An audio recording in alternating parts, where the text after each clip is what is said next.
Okay, let's keep going. This chapter deals with high performance liquid chromatography. Okay, this is a picture is the modern HPLC instrument. It is quite complicated, and this HPLC is very expensive. Yeah, but almost in every lab which is doing the bio-related research is equipped with at least several HPLC instruments. Okay, here let's look at one by one. Let's see. Uh, this high performance or high pressure because where is the pump? Uh, Let me see. Yeah, here is the pump. Yeah, this pump applies a very high the pressure onto the column, right? The pressure could be as maybe several tens of megapascal. Okay, and here is the this one is auto sampler. Now for the automated analysis you need to have auto sampler, and this is column. Yeah, column is rather short. Okay, contrary to gas chromatography, these liquid chromatography columns are rather short, several tens of centimeters. Okay, and this is column oven. Yeah, and then you can control the temperature. And here, this is guard column. Yeah, to protect this main column. Yeah, yeah. From the sometimes your solvent or your sample are not so pure. These columns are so precious. Okay, and then very expensive. So protect this column by attaching this guard column in front of this one. Okay, in the main column, and this is injection valve. Okay, and this is atmospheric pressure ionization, chemical ionization interface. Yeah? And then there are many types of detectors for HPLC. One of them is a mass spectrometer. Okay, yeah. So this is for the ionization, okay, chemical ionization, and ion mass trap. This is part constitute ion mass trap spectrometer. Okay, yeah. This part is blown up here. This guard column, this is the main column, and this is injection valve. Okay, very rather complicated. And then the operating HPLC is not simple. You have to consider many factors, yeah, to get the best result. Yeah. This is actually you need more experience than gas chromatography. Okay. Anyway, this is very useful instrument. Yeah. Without this HPLC, you know, some researches are impossible. Okay. The first section is the chromatographic process. Okay, and the let's read this part. Increasing the rate at which solute equilibrates between stationary and mobile phase increases efficiency of chromatography. Okay, the principle principles behind HPLC is the same as gas chromatography. You need column, and then the column is packed. Okay, packed with stationary phase. Okay, and you inject the sample, yeah, to the column, and using mobile phase you take you move the solute along the stationary phase, and then solute in mobile phase now what the, diffuse into the stationary phase, and depending on the interaction between the stationary phase and the your solute, separation is done. Okay. For gas chromatography with an open tubular column, rapid equilibration is accomplished by reducing the diameter of the column so that molecules can diffuse quickly between the channel and the stationary phase on the wall. Okay, that's for the gas chromatography, yeah, with an open tubular column. with the open tubular column, actually the pressure inside the column uh, is not high. It's almost same as the uh, atmospheric pressure. Okay, so this open tubular column, column diameter is very small actually, right? And so rapid equilibration is achieved, yeah, in gas chromatography, yeah, with an open tubular column. Okay, and so the diffusion, yeah, uh, in gas chromatography is much higher. Uh, diffusion in liquid is 100 times slower than diffusion in gas. Okay, it's much slower in liquid. Okay, that's understandable. Mm. Okay, why? In liquid, the solute is surrounded by the liquid molecules. Okay, then the diffusion becomes slower. The diffusion in solids is much more slower than even in liquid. Okay, therefore, in liquid chromatography, it is not generally feasible to use open tubular columns. Okay, so in most liquid chromatography columns are packed columns. Okay, packed. So you pack pack the column with a very fine powder, usually made of silica. Okay, because the diameter of the solvent channel is too great to be traversed by solute molecule in a short time. Yeah. Okay. That is why in liquid chromatography, usually packed columns are used. Okay. Here, in liquid chromatography is conducted with a packed column, so that molecule a solute molecule does not have to diffuse very far to encounter the stationary phase. Okay, you'll see soon why this is true. Okay, so solute molecules uh, in the sample in liquid chromatography, yeah, uh, does not have to diffuse very far. Okay, anyway, the diffusion is much slower in liquid chromatography. Okay. Okay, small particles give high efficiency but require high pressure. Small particles means the stationary phase. Yeah, stationary phase consists of fine particles.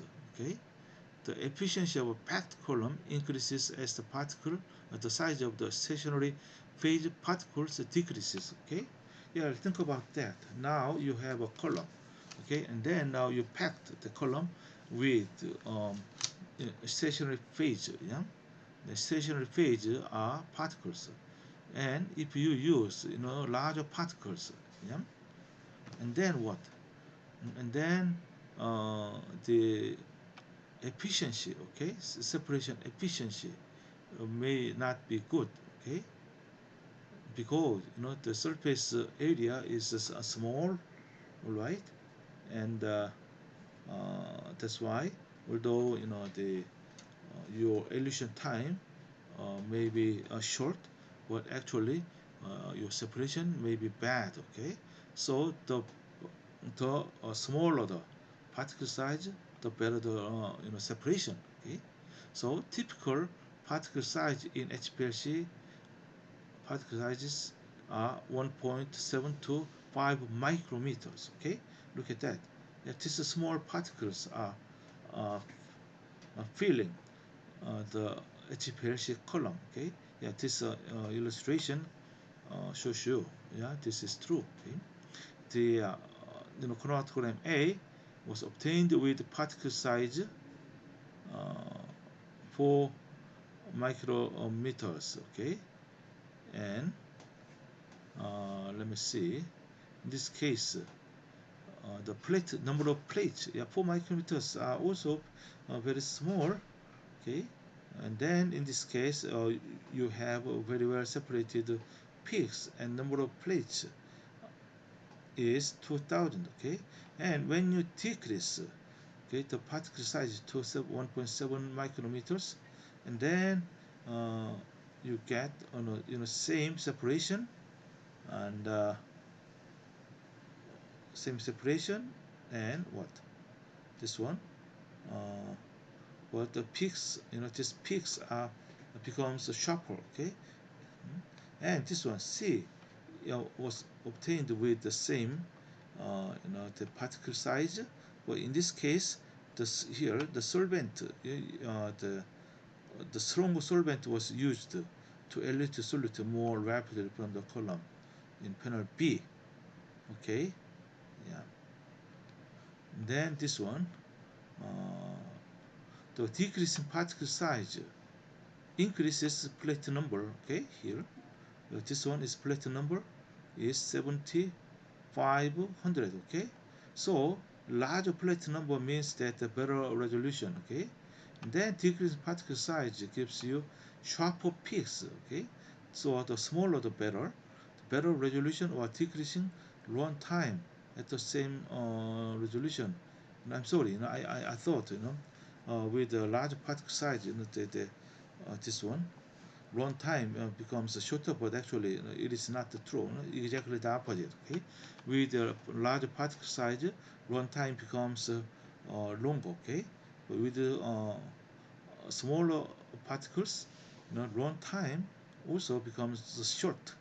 Okay, and resolution becomes better, and this one, uh, number of plates also increases. Okay, so under the same conditions. Okay,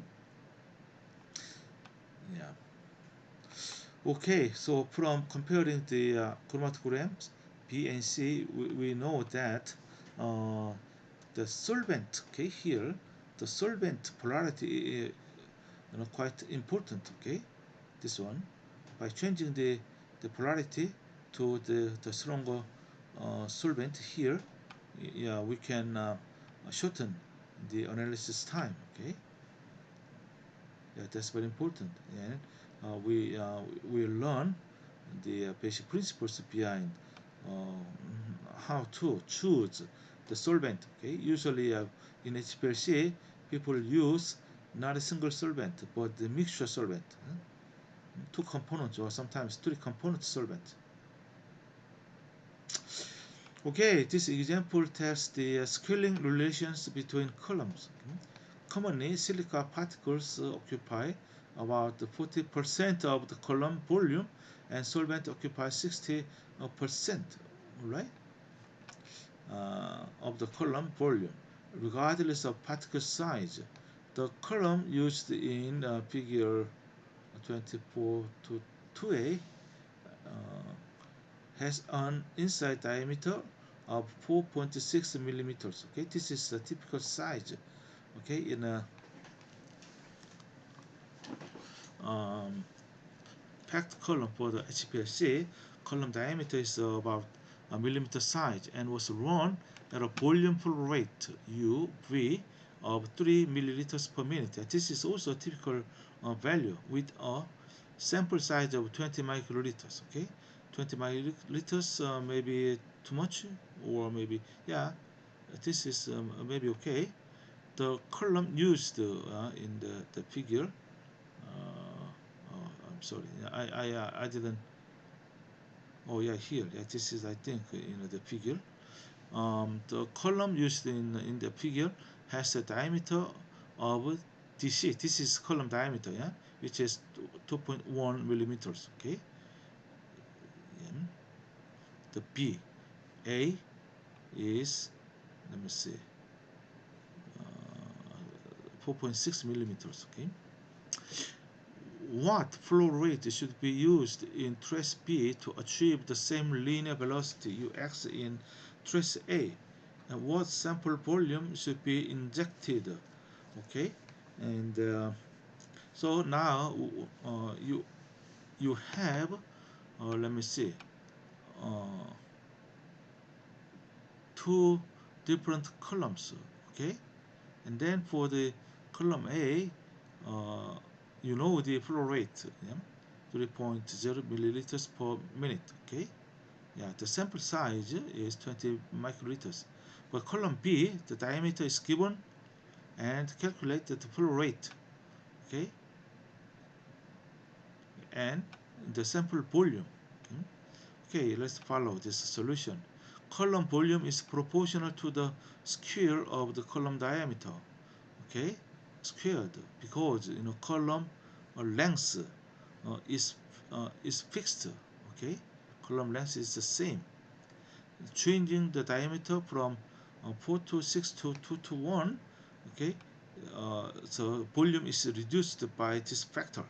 Okay, so divide, we take the ratio and the squared. Okay, because the actually this must be a third, but since the column length is the same, yeah, we usually take this ratio and squared. Okay, which is 0.208. Therefore, UV, okay, the volume flow rate should be reduced by this factor.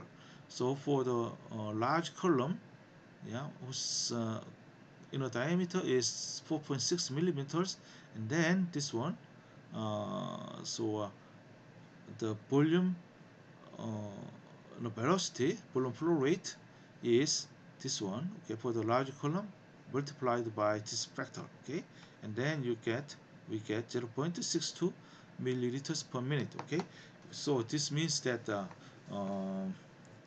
for the small column, the volume flow rate could be smaller. Okay, and to maintain the same ratio of injected sample to column volume, this is also very simple.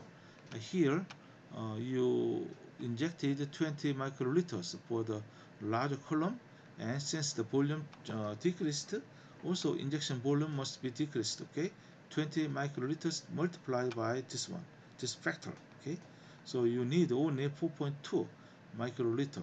Okay. Okay, let's temporarily stop here.